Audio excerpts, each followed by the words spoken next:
2023 hayırlı olsun. Yani Türkler için çok önemli bir yıl. Cumhuriyet'in 100. yılı tamamlandı, geçti. 2. yüzyılımıza girdik. Tabii 2023 herkes için biraz farklı geçti. Şirketimiz için Allah'a şükür çok bereketli, çok güzel geçti. 1 Mayıs'ta Allah nasip etti, Hürriyetimiz, Anka üçümüz yeni uçtu. Ama Atak ikimiz uçtu, nasip oldu. Şimdi yakında inşallah Kaan uçacak.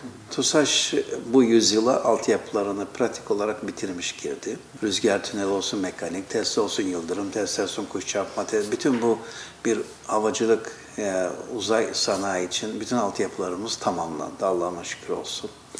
İnsan altyapımız epey bir yere geldi. 7.000 mühendisiz şu anda.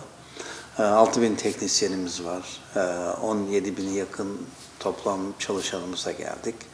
Bu açıdan yeni yüzyıla yeni bir cesaretle giriyoruz. Ürünlerimiz kısmen tamamlandı, teslimata geldi, seri üretime geldi. Kaan'da inşallah önümüzdeki günlerde uçmasını bekliyoruz.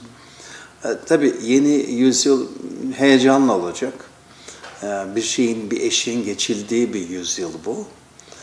Türkiye Cumhuriyeti'nin kuruluşunun 100. yılı açısından söylüyorum onu. Ama Türkler hep başarılı olmuşlar. Osmanlı'da, Selçuklu'da. Biz o Selçuklu başarılarını, Osmanlı başarılarını inşallah bu yeni yüzyılda daha fazla göreceğiz. Her şeyini yapan bir ülke. Kimseye ihtiyacı olmayan, kendinden başka kimseye ihtiyacı olmayan bir ülke. Ekonomik olarak güçlü olan bir ülke.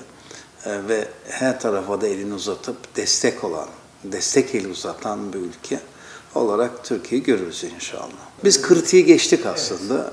Sonuçta kendi özgün gökbeyimiz var, Hürriyetimiz var, Hurkuşumuz var. Atak ikimiz yakında Kaan uçunca Kaan'ımız olacak. Bir eşiği geçtik.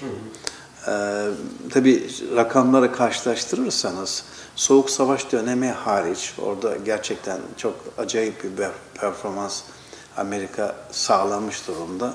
Onu bir tarafa Rusya da sağlamış. O zaman da Sovyet Sosyalist Cumhuriyet Birliği'ydi.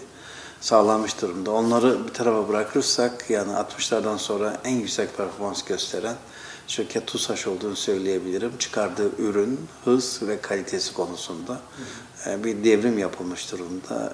Yeni yüzyıla da bu devrimler gerekir. Tabii ihracat şampiyonu Baykar, tebrik ediyoruz. Biz daha önceden yalnızca uçak parçası satan bir şirkettik. Şimdi savunma sistemi satan bir şirketiz. İlerisi daha iyi, yani 2024 ve sonrası çok daha iyi olacak inşallah.